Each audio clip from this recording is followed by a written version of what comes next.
Good morning dear students. Welcome to study with Aakash. Study with Aakash में आपका स्वागत है। आज हम लोग एनसीईआरटी कक्षा 9 के हिंदी बुक क्षितिज के चैप्टर 5 को पढ़ने वाले हैं, जिसमें चैप्टर 5 का नेम है नाना साहब की पुत्री देवी मैना को भस्म कर दिया गया, जो कि चपला देवी के द्वारा लिखा गया है। तो सबसे पहले हम लोग चपला देवी के जीवनी के बारे में जानेंगे, उसके बाद इसकी पूरी कहानी को पढ़ेंगे। द्विवेदी युग की लेखिका चपला देवी के व्यक्तित्व एवं कृतित्व के बारे में जानकारी उपलब्ध नहीं हो पाई। यानी यहाँ पे चपला देवी के जीवन के बारे में जो है संपूर्ण जानकारी जो है उपलब्ध नहीं हो पाया। यानी कब उनका जन्म हुआ, कैसा उनका व्यक्तित्व था, व्यक्तित्व यानी पर्सनालिटी कैसा था, कैसा उनका कर्म था, ये सब के बारे में जानकारी ज़्यादा जो है हासिल नहीं हो पाया है।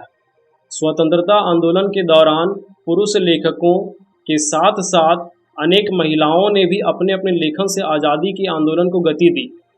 और जहाँ पे पुरुष जो है लेखक बन करके स्वतंत्रता आंदोलन यानी जो हमारा देश जब गुलाम था तो उसको आज़ाद कराने के लिए जो लड़ाई चल रही थी, तो उस दौरान बहुत सारे पुरुष लेखक थे जो अपने लेखन कला से जो है लोगों तक जो भी घटना घटती थी उसको पहुँचाने का काम करते थे। तो उस बीच जो है महिलाओं ने भी अपने अपने लेखन से आज़ादी के आंदोलन को गति दी। उनमें से एक लेखिका चपला देवी भी रही हैं। कई बार अनेक रचनाकार इतिहास में दर्ज होने से रह जाते हैं और चपला देवी भी उन्हीं में से एक है। यानी बहुत सा ऐसा घटना होता है कि भले ही जो हम उस वक्त बहुत सारा काम किए हैं अपने देश के लिए, लेकिन ऐसा हो जाता है कि हमारा नाम जो है वो कहीं छिप जाता है, लोग उसको जो है इतिहास में दर्ज ही नहीं करता है। तो उसी तरह से जो है चपला देवी के बारे में भी वही हाल है कि उनका भी नाम जो है वो इतिहास में दर्ज नहीं हो पाया सही तरीके से। यह एक ऐतिहासिक सच्चाई है कि सन 1857 की क्रांति के विद्रोही नेता धुंधु पंत नाना साहब की पुत्री बालिका मैना आज़ादी की नन्ही सिपाही थी, जिसे अंग्रेजों ने जलाकर मार डाला। और यह एक ऐतिहासिक सच्चाई है, यानी इतिहास में ये घटना घट चुका है। और सन 1857 का ये बात है। और उस समय जो क्रांति हो रहा था, उस विद्रोह में जो नेता थे धुंधु पंत नाना साहब की पुत्री बालिका मैना आज़ादी की नन्ही सिपाही थी, और जिसे अंग्रेजों ने जलाकर मार डाला बहुत ही निर्मम तरीके से। बालिका मैना के बलिदान की कहानी को चपला देवी ने इस गद्य रचना में प्रस्तुत किया है। और ये हम लोग गद्य खंड पढ़ रहे हैं, तो इसलिए बालिका मैना का जो बलिदान का कहानी है उसको चपला देवी ने इस गद्य रचना में प्रस्तुत किया है। और यह गद्य रचना जिस शैली में लिखी गई है उसे हम रिपोर्टाज का प्रारंभिक रूप कह सकते हैं। और ये लिखा हुआ जो शैली है वह है रिपोर्टाज, यानी रिपोर्टर जो लिखता है न्यूज़पेपर वगैरह में जिस तरह से रिपोर्ट आता है उसी तरह से जो है इसको लिखा गया है। तो अब चैप्टर के बारे में क्या बताया गया है। मातृभूमि की स्वतंत्रता और उसकी रक्षा के लिए जिन्होंने अपने प्राण न्योछावर कर दिए, उनके जीवन का उत्कर्ष हमारे लिए गौरव और सम्मान की बात है। अब मातृभूमि की स्वतंत्रता यानी कि हमारा जो देश है उसकी आज़ादी और उसकी रक्षा के लिए जिन्होंने अपने प्राण न्योछावर कर दिए यानी बलिदान कर दिए, उनके जीवन का उत्कर्ष यानी उनके जीवन का जो संघर्ष है वो हमारे लिए गौरव और सम्मान की बात है। उस गौरवशाली किंतु विस्मृत परंपरा से किशोर पीढ़ी को परिचित कराने के उद्देश्य से इस रचना को हिंदू पंच के बलिदान अंग से लिया गया है। अब उस गौरवशाली यानी जिसपे लोगों को गर्व हो किंतु विस्मृत परंपरा, विस्मृत यानी कि जिसको लोग भूल जाए वैसा परंपरा से किशोर पीढ़ी, किशोर का मतलब हो गया जो किशोरावस्था यानी टीनेजर, तो उस पीढ़ी को परिचित कराने के उद्देश्य से यानी उनका परिचय कराने के उद्देश्य से इस रचना को हिंदू पंच के बलिदान अंक से लिया गया है। और हिंदी गद्य के प्रारंभिक रूप को विद्यार्थी जान पाएं, इसलिए इस गद्य रचना को मुद्रण और वर्तनी में बिना किसी परिवर्तन के अविकल प्रस्तुत करने का प्रयास किया गया है। यानी इसमें बहुत कम परिवर्तन किया गया है इसके भाषा शैली में, ताकि विद्यार्थी जो इसे अच्छे से समझ पाएं। तो अब कहानी को शुरू करते हैं। नाना साहब की पुत्री देवी मैना को भस्म कर दिया गया। सन 1857 ईस्वी के विद्रोही नेता धुंधुपंत नाना साहब कानपुर में असफल होने पर जब भागने लगे तो वे जल्दी में अपनी पुत्री मैना को साथ ना ले जा सके। अब सन 1857 में जब विद्रोह हुआ था तो उस टाइम जो है नेता धुंधुपंत नाना साहब कानपुर में असफल हो गए थे, यानी वहाँ हार गए थे, और हारने की वजह से वो जो है भागने लगे। और भागने के दौरान उनको ये याद नहीं रहा कि उनकी एक पुत्री भी है जिसका नाम मैना है, और उसको साथ नहीं ले जा सके। देवी मैना बिठूर में पिता के महल में रहती थी। बिठूर एक जगह का नाम है, तो वहाँ पे जो है अपने पिता के महल में रहती थी। पर विद्रोह दमन करने के बाद अंग्रेजों ने बड़ी ही क्रूरता से उस निर्ही और निरपराध देवी को अग्नि में भस्म कर दिया। और जब विद्रोह दमन यानी कि जब नेता धुंधुपंत नाना साहब जो है असफल होकर वहाँ से भाग गए, तो इस विद्रोह का बदला लेने के लिए अंग्रेजों ने बड़ी ही क्रूरता से यानी निर्दयी भाव से उस निरीह और निरपराध, निरीह का मतलब हो गया जिसका कोई दोष ना हो, निरपराध का मतलब भी वही है, मासूम सी लड़की, और निरपराध जिसका कोई दोष ना हो, वैसी देवी को अग्नि में भस्म कर दिया, यानी जला करके राख कर दिया। उसका रोमांचकारी वर्णन पाषाण हृदय को भी एक बार द्रवीभूत कर देता है। और उसका जो रोमांचकारी वर्णन है यानी देवी मैना को जो भस्म किया गया उसके बारे में जो भी यहाँ पे बताया जा रहा है, इसे पढ़ करके, इसे सुन करके पाषाण हृदय, पाषाण का मतलब होता है जो पत्थर दिल होता है, तो पत्थर दिल वाले को भी एक बार द्रवीभूत कर देता है, यानी उसके भी दिल को पिघला सकता है। कानपुर में भीषण हत्याकांड करने के बाद अंग्रेजों का सैनिक दल बिठूर की ओर गया। अब कानपुर में जो है भीषण हत्याकांड यानी बहुत ही भयानक हत्याकांड होने के बाद अंग्रेजों का सैनिक दल यानी उनका जो सेना दल था वो बिठूर की ओर गया। बिठूर में नाना साहब का राजमहल लूट लिया गया, क्योंकि नाना साहब तो वहाँ से भाग गए थे, तो इसलिए जो है उनके महल को जो है लूट लिया गया। पर उसमें बहुत थोड़ी संपत्ति अंग्रेजों के हाथ लगी, बहुत ज़्यादा नहीं लगा, बहुत कम लगा। इसके बाद अंग्रेजों ने तोप के गोलों से नाना साहब का महल भस्म कर देने का निश्चय किया। अब पहले तोप ही चलता था, तो उस तोप में जो है गोले डाल करके नाना साहब के महल को भस्म यानी राख कर देने का निश्चय किया गया। सैनिक दल ने जब वहां तोपें लगाई, उस समय महल के बरामदे में एक अत्यंत सुंदर बालिका आकर खड़ी हो गई। और जब वहां पे तोप लगने लगा तो उसी दौरान जो है महल का जो बरामदा है यानी जो बालकनी होता है, वहां पे आकर के एक अत्यंत सुंदर बालिका आकर खड़ी हो गई। उसे देखकर अंग्रेज सेनापति को बड़ा आश्चर्य हुआ। अब जो अंग्रेज सेनापति था उसको बड़ा हैरानी हुआ, क्योंकि महल लूटने के समय वह बालिका वहां कहीं नहीं दिखाई दी थी, क्योंकि वो पूरा महल ढूंढा था। उस टाइम जो है वो लड़की उन लोगों को कहीं दिखाई नहीं दी, लेकिन अचानक से जब ये तोप लगाने लगा तब जो है वो आकर के वहां पे खड़ी हो गई। उस बालिका ने बरामदे में खड़ी होकर अंग्रेज सेनापति को गोले बरसाने से मना किया। अब वहां जब खड़ी हो गई तो वो अंग्रेज सेनापति से यही गुहार कर रही है कि आप गोले नहीं बरसाएं। उसका करुणापूर्ण मुख और अल्प वयस देखकर सेनापति को भी उस पर कुछ दया आई। अल्प वयस का मतलब होता है कम उम्र, और करुणापूर्ण यानी कि जिसके मुख पर यानी चेहरे पर जो है वो दया का भावना, जो किसी से भीख मांग रही हो कि नहीं मेरे महल को छोड़ दीजिए। तो वो देख करके सेनापति को भी उस पर कुछ दया आई। सेनापति ने उससे पूछा कि क्या चाहती है। तो बालिका ने शुद्ध अंग्रेजी भाषा में उत्तर दिया, क्या आप कृपा कर इस महल की रक्षा करेंगे। अब वहां अंग्रेजी भाषा में उत्तर दिया गया, लेकिन यहाँ हिंदी अनुवाद है। तो क्या आप कृपा कर इस महल की रक्षा करेंगे। ये कौन कह रही है? देवी मैना सेनापति से। तब सेनापति कहता है, क्यों, तुम्हारा इसमें क्या उद्देश्य है। अब इसका क्या उद्देश्य है, क्या प्रयोजन है, क्या मतलब निकल रहा है इसका। तो बालिका आप ही बताइए कि यह मकान गिराने में आपका क्या उद्देश्य।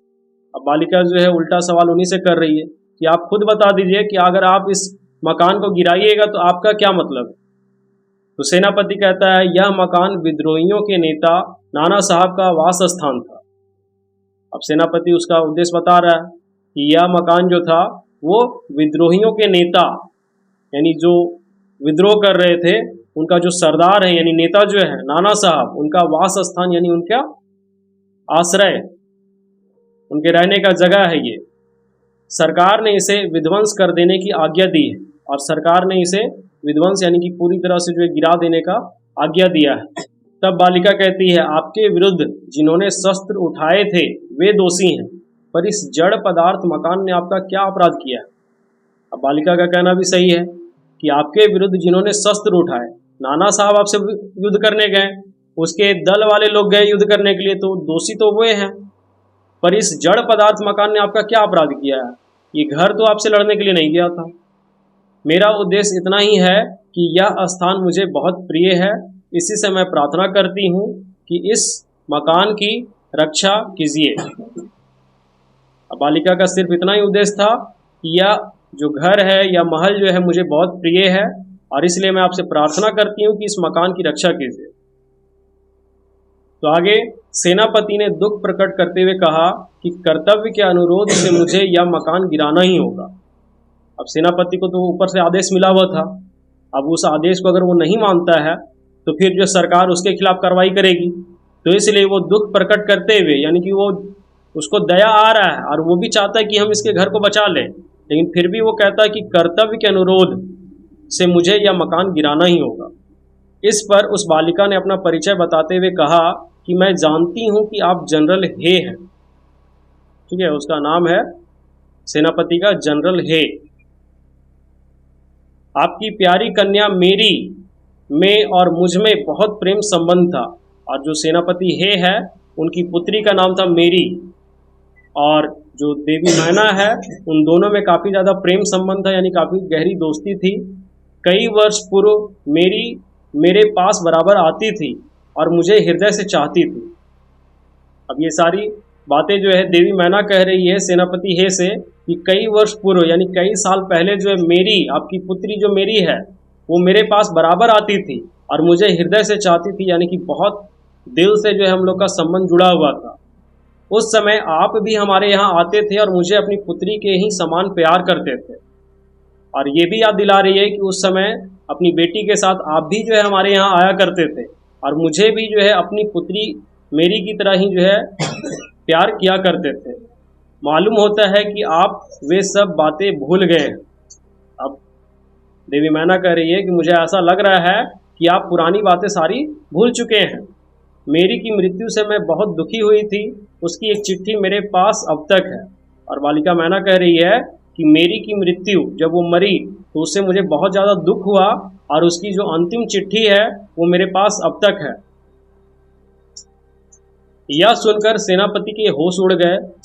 अब वो थोड़ा देर के लिए हैरान हो गया, उसे बड़ा आश्चर्य हुआ और फिर उसने उस बालिका को भी पहचाना और कहा, अरे यह तो नाना साहब की कन्या मैना है। अब इतना सब कुछ जानने के बाद उसको बड़ा हैरानी हुआ और साथ ही साथ उसने उस बालिका को भी पहचान लिया और कहा, यह तो नाना साहब की पुत्री कन्या मैना है। सेनापति हे कुछ क्षण ठहरकर बोले, हाँ मैंने तुम्हें पहचाना कि तुम मेरी पुत्री मेरी की सहचरी हो। अब सेनापति जो है कुछ देर तक रोक लिया, सोच विचार कर लिया, उसके बाद कहता है कि हाँ अब हम तुमको पहचान चुके हैं, तुम मेरी पुत्री मेरी की सहचरी यानी सखी हो, किंतु मैं जिस सरकार का नौकर हूँ उसकी आज्ञा नहीं टाल सकता, क्योंकि कर्म अपने जगह है और परिवार अपने जगह पे। अब अगर हम कोई इंस्पेक्टर बन जाएं और मेरे घर का ही कोई सदस्य जो है अपराध करे तो हमको अपना वहाँ पे इंस्पेक्टर का भूमिका निभाना है, ये नहीं कि हमको परिवार का भूमिका निभाना है। परिवार का भूमिका कब निभाएंगे? जब उस वर्दी से हम आज़ाद होंगे, यानी कि जब उसको खोल करके साइड में रख देंगे तब। तो यहाँ पे भी वो अभी सरकार का नौकर है, वो अभी घर गया नहीं है, छुट्टी जब मिलेगा तब उसके बाद वो सोच विचार कर सकता है, तो उसकी आज्ञा नहीं टाल सकता। तो मैं भी तुम्हारी रक्षा का प्रयत्न करूंगा। इसी समय प्रधान सेनापति जनरल आउट्रम वहां आ पहुंचे।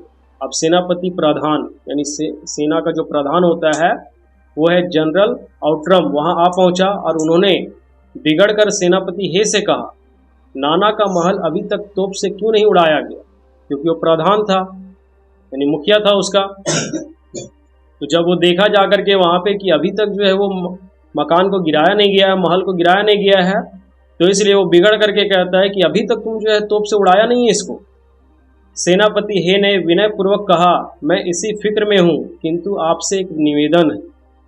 अब सेनापति हे जो है विनय पूर्वक यानी हाथ जोड़ते हुए जो है जनरल आउटरम से कहता है कि मैं भी इसी फिक्र में हूं, किंतु आपसे एक निवेदन है, एक प्रार्थना है, क्या किसी तरह नाना का महल बच सकता है। अब वो भी जो है कोशिश कर रहा है कि किसी तरह नाना का महल बच जाए। आउटरम, गवर्नर जनरल की आज्ञा के बिना यह संभव नहीं है। अब आउटरम कहता है कि जो गवर्नर जनरल है, जो हमारे सबसे बड़े सरकार है, उसकी आज्ञा के बिना यह संभव नहीं है। नाना साहब पर अंग्रेजों का क्रोध बहुत अधिक है, क्योंकि वो बहुत ज़्यादा विद्रोह किए और विद्रोह करने के बाद भाग भी गए, तो इसलिए जो है नाना साहब पर अंग्रेजों का क्रोध जो है, गुस्सा बहुत ज़्यादा है, और नाना के वंश या महल पर दया दिखाना असंभव है। अब उनके महल पे या फिर उसके किसी भी बचे हुए हिस्से पर भी अगर दया दिखाया जाए तो वो असंभव है। सेनापति हे, तो लॉर्ड कैनिंग गवर्नर जनरल को इस विषय का एक तार देना चाहिए। अब पहले मोबाइल वगैरह का सिस्टम नहीं था, तो इसलिए तार भेजा जाता था। तो वो कहता है कि लॉर्ड कैनिंग यानी गवर्नर जनरल को इस विषय का एक तार देना चाहिए। आउटरम, आखिर आप ऐसा क्यों चाहते हैं। अब आउटरम जो है सेनापति हे से पूछ रहा है कि आखिर आप ऐसा क्यों चाहते हैं। हम यह महल विध्वंस किए बिना और नाना की लड़की को गिरफ्तार किए बिना नहीं छोड़ सकते। आउटरम का कहना है कि हम ये महल गिरा करके ही जाएंगे और नाना साहब की जो पुत्री है उसको गिरफ्तार करके ही जाएंगे। सेनापति हे मन में दुखी होकर वहां से चला गया। वो महल को नहीं गिराया, वहां से दुखी होकर के वो चला गया। इसके बाद जनरल आउटरम ने नाना का महल फिर घेर लिया। अब सेनापति हे तो चला गया, लेकिन जनरल आउटरम जो है वो नहीं गया, वो वहां पे फिर से जो उस महल को घेर लिया। महल का फाटक तोड़कर अंग्रेज सिपाही भीतर घुस गए। अब वहां का जो दरवाजा था, मेन गेट, उसको तोड़ करके अंग्रेज सिपाही जो है अंदर चले गए और मैना को खोजने लगे। किंतु आश्चर्य है कि सारे महल का कोना कोना खोज डाला पर मैना का पता नहीं लगा। मतलब उस टाइम वो वहीं पे थी, लेकिन फिर जो है जब सेनापति हे चला गया तो वो भी गायब हो गई और पूरा महल का कोना कोना यानी कि हर एक जगह खोज लिया गया, लेकिन फिर मैना का पता नहीं चला। उसी दिन संध्या समय लॉर्ड कैनिंग का एक तार आया। अब तार जो गया था संदेश, वो वापस फिर आ गया शाम को, और जिसका आशय इस प्रकार था। अब जिसमें लिखा हुआ था, लंदन के मंत्रिमंडल का यह मत है कि नाना का स्मृति चिन्ह तक मिटा दिया जाए। अब लंदन का जो मंत्रिमंडल, जो कैबिनेट होता है, जहाँ पे सारे मंत्री लोग बैठते हैं, तो उनका यह मत है यानी ये विचार है कि नाना का स्मृति चिन्ह यानी जितना भी उनका याद है तक मिटा दिया जाए। इसलिए वहाँ की आज्ञा के विरुद्ध कुछ नहीं हो सकता। अब वहाँ से ऑर्डर आ गया कि सब कुछ हटा देना है, कुछ भी नहीं छोड़ना है, तो उसकी आज्ञा के विरुद्ध तो कुछ हो नहीं सकता। उसी क्षण क्रूर जनरल आउटरम की आज्ञा से नाना साहब के सुविशाल राज मंदिर पर तोप के गोले बरसने लगे।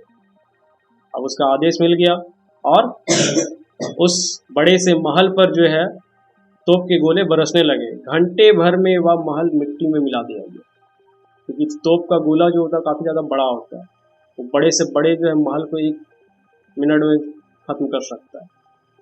तो यहाँ घंटे भर भी नहीं हुए और वो महल मिट्टी में मिला दिया गया। उस समय लंदन के सुप्रसिद्ध टाइम्स पत्र में 6 सितंबर को यह एक लेख में लिखा गया, बड़े दुख का विषय है कि भारत सरकार आज तक उस दुर्दांत नाना साहब को नहीं पकड़ सकी। अब वहाँ का जो पत्रिका था, जैसे अभी हम लोग देखते हैं कि अखबार जो आता है प्रभात खबर है, हिंदुस्तान टाइम्स है, तो इसी तरह से लंदन का सुप्रसिद्ध टाइम्स पत्र में 6 सितंबर यानी 6 सितंबर को यह एक लेख में लिखा गया, बड़े दुख का विषय है कि भारत सरकार आज तक उस दुर्दांत, ठीक है, दुर्दांत यानी कि जो काफ़ी ज़्यादा विद्रोही थे, उस नाना साहब को नहीं पकड़ सकी, जिस पर समस्त अंग्रेज जाति का भीषण क्रोध है। और पूरे अंग्रेज जाति का जो है बहुत ज़्यादा क्रोध, बहुत ज़्यादा गुस्सा जो है उन्हीं नाना साहब पर था, लेकिन आज भी उसको कोई पकड़ नहीं पाया। जब तक हम लोगों के शरीर में रक्त रहेगा, रक्त यानी खून, तब तक कानपुर में अंग्रेजों के हत्याकांड का बदला लेना हम लोग ना भूलेंगे। अब लोग जो है कह रहे हैं कि जब तक हम लोगों के शरीर में खून रहेगा तब तक कानपुर में अंग्रेजों के जो हत्याकांड का बदला है उसे लेना हम लोग ना भूलेंगे। उस दिन पार्लियामेंट की हाउस ऑफ लॉर्ड्स सभा में सर टॉमस हे की एक रिपोर्ट पर बड़ी हंसी हुई। अब जो पार्लियामेंट था वहाँ का संसद में हाउस ऑफ लॉर्ड्स सभा में सर टॉमस हे की एक रिपोर्ट पर बड़ी हंसी हुई, जिसमें सर हे ने नाना की कन्या पर दया दिखाने की बात लिखी थी। सर टॉमस हे वही है, सेनापति हे, तो दया दिखा रहा था वो, और वहाँ से वो चला भी गया था। तो उसी बात पर जो है लोग उसका हंसी उड़ा रहे हैं। हे के लिए निश्चय ही यह कलंक की बात है। अब कलंक क्या होता है? किसी तरह का दाग लग जाना, जिसको लाख तुम गंगा जल से धोएगा तो भी साफ नहीं होगा। तो कलंक की बात है जिस नाना ने अंग्रेज नर नारियों का संहार किया। अब नाना साहब जो थे वो अंग्रेज नर नारियों का संहार किया, यानी उनको मारा, उसकी कन्या के लिए क्षमा। अब कोई भी जो है हंसेगा। अब कोई व्यक्ति आकर के जो है तुम्हारे परिवार के सदस्य को जो है मार गिरा है और तुम उसके पुत्री पर दया करो तो लोग हंसेंगे, अरे ये कैसा गधा इंसान है। एक व्यक्ति आया और इसके पूरे परिवार को खत्म कर दिया और ये उसी के पुत्री पर दया दिखा रहा है, तो इसलिए सब उसका मजाक बना रहे थे। अपना सारा जीवन युद्ध में बिताकर अंत में वृद्धावस्था में सर टॉमस हे एक मामूली महाराष्ट्र बालिका के सौंदर्य पर मोहित होकर अपना कर्तव्य ही भूल गए।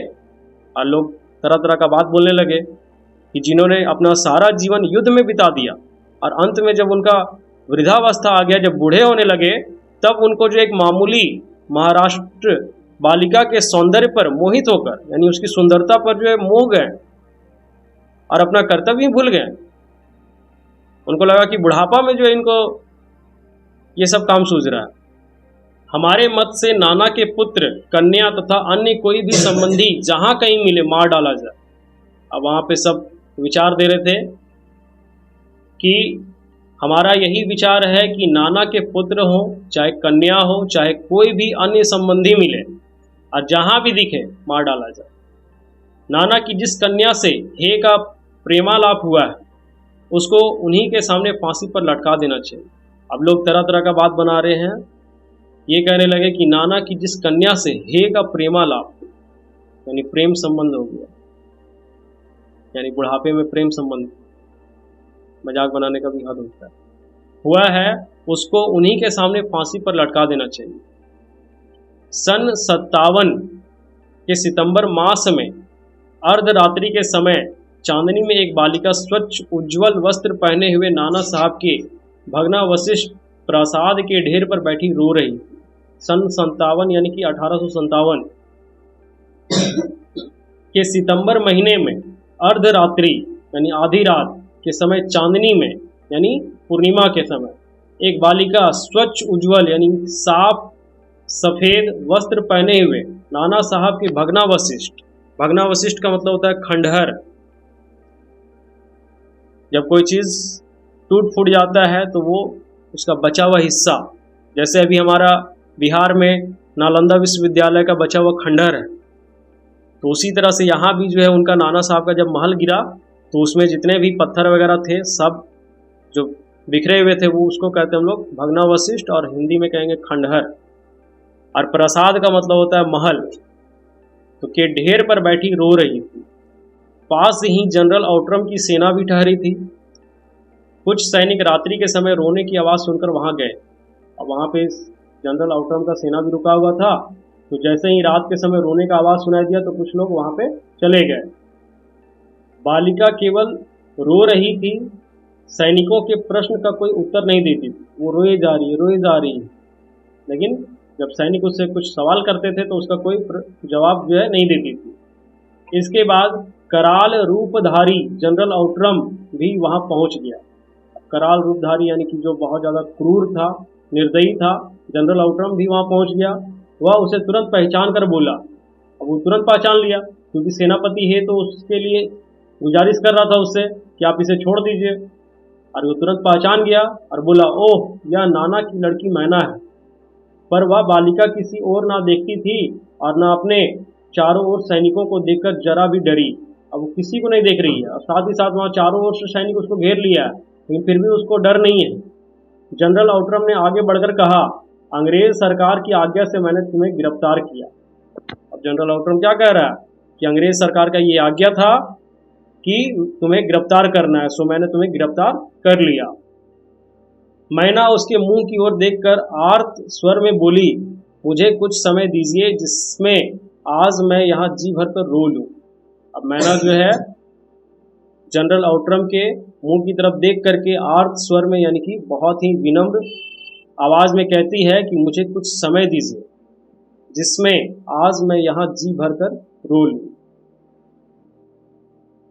पर पाषाण हृदय वाले जनरल ने उसकी अंतिम इच्छा भी पूरी ना होने दी, और वो था एकदम पत्थर दिल। तो इसलिए जनरल आउटरम ने जो उसकी जो आखिरी इच्छा थी उसे भी पूरी ना होने दी, और उसी समय मैना के हाथ में हथकड़ी पड़ी और वह कानपुर के किले में लाकर कैद कर दी गई। अब उसी समय मैना के हाथों में हथकड़ी लग गई और उसको कानपुर का जो किला था वहां लाकर के कैद कर दिया गया। उस समय महाराष्ट्रीय इतिहासवेता महादेव चिटनवीस के बाखर पत्र में छपा था। इतिहासवेता का मतलब होता है इतिहास का जानकार। तो महाराष्ट्रीय इतिहास के जानकार जो थे महादेव चिटनवीस के बाखर पत्र में छपा था। ठीक है, उनका एक पब्लिकेशन था बाखर, उसी पत्र में ये छपा था। कल कानपुर के किले में एक भीषण हत्याकांड हो गया, और उन्होंने अपने बाखर पत्र में लिखा था कि कल कानपुर के किले में एक भीषण हत्याकांड हो गया। नाना साहब की एकमात्र कन्या मैना धधकती हुई आग में जलाकर भस्म कर दी गई। अब धधकती का मतलब क्या होता है? लहकता हुआ। यानी जब हम लोग आग जलाते हैं तो आग जलने के बाद जो लपट के साथ एकदम जलता है, पूरा लौ उसका बहुत तेज होता है, ऊपर बहुत जाता है, तो उसको हम लोग कहते हैं धधकती। तो हुई आग में जलाकर भस्म कर दी गई, और भीषण अग्नि में शांत और सरल मूर्ति उस अनुपमा बालिका को जलती देख सबने उसे देवी समझकर प्रणाम किया। और भीषण अग्नि यानी कि जो भयानक आग था उसमें शांत और सरल मूर्ति उस अनुपमा यानी जिसके जैसा कोई दूसरा ना हो वैसी बालिका को जलती देख सबने उसे देवी समझकर प्रणाम किया। जैसे सीता माता का जो है वो लिया गया था अग्नि परीक्षा, उसी तरह से जो है इसका भी कुछ वैसा ही दृश्य था, जिसे देखकर सब उसे भगवान समझ करके प्रणाम करने लगे। तो ये चपला देवी के द्वारा लिखा गया था। नाना साहब की पुत्री देवी मैना को भस्म कर दिया गया। आई होप ये चैप्टर आपको अच्छे से समझ में आ गया होगा।